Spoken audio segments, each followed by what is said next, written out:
Hello everyone, welcome to Educates Academy. और आज हम इस वीडियो में बात करने वाले हैं कि सीबीएसई ने कुछ नया अपडेट निकाला है, जिसमें आप देख सकते हैं ये इतना बड़ा कुछ अपडेट है और कितनी सारी चीज़ें आपको पढ़नी पड़ेंगी। लेकिन ये जो चीज़ें हैं आपको पढ़ने में, अगर आप इसे पढ़ने बैठोगे तो शायद आप इसे ना समझ पाओ, इसलिए मैं इसे नॉर्मल शब्दों में समझाऊंगा, ठीक है। तो 2026 में 2 बोर्ड एग्ज़ाम होने वाले हैं। अब बच्चों के मन में ये बातें चल रही हैं कि क्या ये एग्ज़ाम 2 बार होंगी, तो क्या 2 टर्म्स में होंगी, और 2 टर्म्स में होने के साथ साथ क्या ये दूसरे एग्जाम में 2 बार होंगी, यानी एक बार जाने के बाद दोबारा भी जाना पड़ेगा क्या हमें, और कब जाना पड़ेगा, क्या ये हर 6 महीने बाद होंगी या कब होंगी। तो बेटा ऐसा कुछ नहीं है, यहाँ पे सिंपल सा ये है कि 2 बोर्ड एग्जाम ज़्यादा टफ बनाने की जरूरत नहीं है। आप इतना सोचो मत कि क्या होने वाला है क्या नहीं होने वाला है, ईजी कर दिया गया है। देखिए 2024 में आपका जो एग्ज़ाम था हार्ड आया था, लेकिन उसकी जो चेकिंग थी, कॉपी चेकिंग जो थी, वो काफ़ी कैसी की गई थी, ईजी थी। इस वजह से बच्चों के नंबर अच्छे भी आ रहे थे। लेकिन उसके बाद 2025 में क्या कर दिया गया, जो एग्ज़ाम है हार्ड और उसकी चेकिंग भी हार्ड कर दी गई, तो बच्चों के लिए दोनों चीज़ें ही टफ होने लग गई। फिर 2026 में भी सेम पेपर आपका हार्ड रहेगा, चेकिंग भी हार्ड ही रहेगी, लेकिन वहाँ सीबीएसई वालों ने आपके लिए एक रिलैक्सेशन का नोटिस निकाला है, जिसमें क्या है 2 बोर्ड एग्जाम। 2 बोर्ड एग्जाम में आपको होगा क्या कि ये आपकी एग्जाम 2 तरीके से कराई जाएंगी। पहला है आपका फेज 1, पहला क्या है आपका फेज 1, और सेकंड फेज 2। 2 कंडीशन में आपकी ये कराई जाएंगी, ये और ये, यानी कि फेज 1 और फेज 2।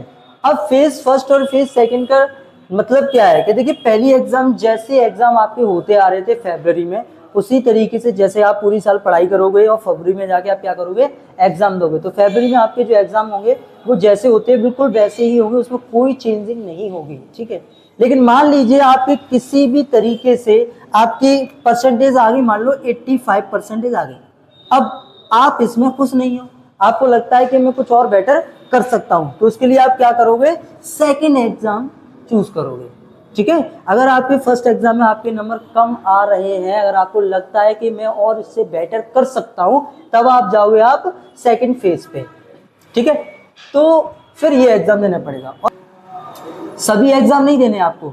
जिस एग्जाम में ऐसा लग रहा है कि अगर आप दोबारा दे रहे हो और आपको ऐसा लग रहा है कि नहीं मेरे मैथ्स में ठीक है, या मेरे सोशल स्टडी में ठीक है, या मेरे इसमें इंग्लिश में ठीक है, तो आप जिस एग्जाम में आपके कम आ रहे हैं उस एग्जाम में का उस सब्जेक्ट का एग्जाम आप दे सकते हो। जैसे मान के चलिए आपके इंग्लिश में कम आ रहे हैं, तो आप क्या करोगे, इंग्लिश में अगर आपके कम आ रहे हैं तो आप इंग्लिश का एग्जाम दीजिए।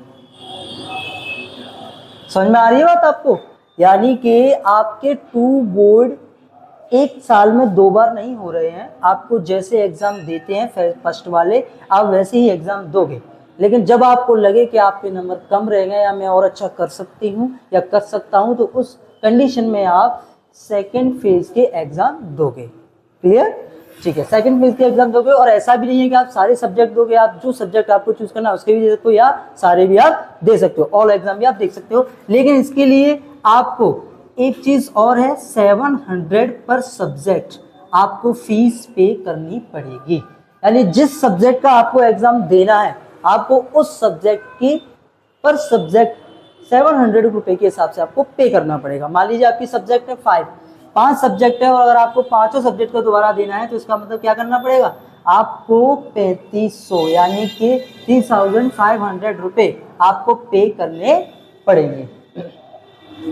अच्छा, अगर मान लीजिए चलिए 85%, अगर मान लीजिए आपका 85 इसमें आ गई और आपने किया 90% आ गई आपकी, तो ये तो अच्छी बात है कि आपकी 85 से आपने इंक्रीज करके आपने 5% इंक्रीज कर ली और आपकी आ गई 90%, तो आपका रिजल्ट कहाँ का आएगा, सेकंड फेज का शो कराया जाएगा, यानी जो बेटर है उसका शो कराया जाएगा। लेकिन अगर वहीं आपके, अगर आप एग्जाम दोबारा देते हो और दोबारा देते वक्त आपके एग्जाम में 80% मार्क्स परसेंटेज रह गई, यहाँ 85 थी, तो क्या, तो आप बोलो क्या सर हमारा ये रहेगा, नहीं, जो आपका बेटर है वही मार्कशीट पे आपके नंबर आएंगे।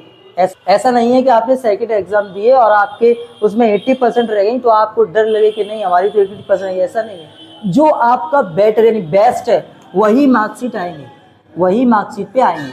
यानी बेस्ट मार्क्स आपके क्या होंगे, लिखे जाएंगे। Is that clear?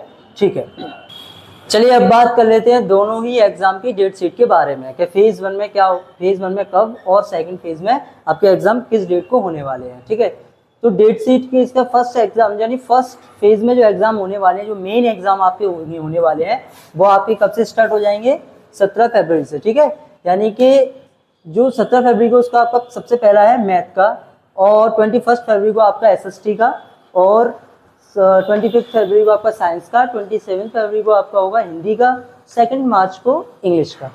ठीक है, ये होगा। उसके बाद आपका रिजल्ट आएगा 20 अप्रैल को, समझ में आ रही है। इसके बाद इन एग्जाम के बीच में आपको एक टाइम दिया जाएगा फॉर्म भरने का। ठीक है, जिसकी डेट रहेगी 5 अप्रैल, कितनी, 25 अप्रैल, कितनी रहेगी आपकी, 25 अप्रैल।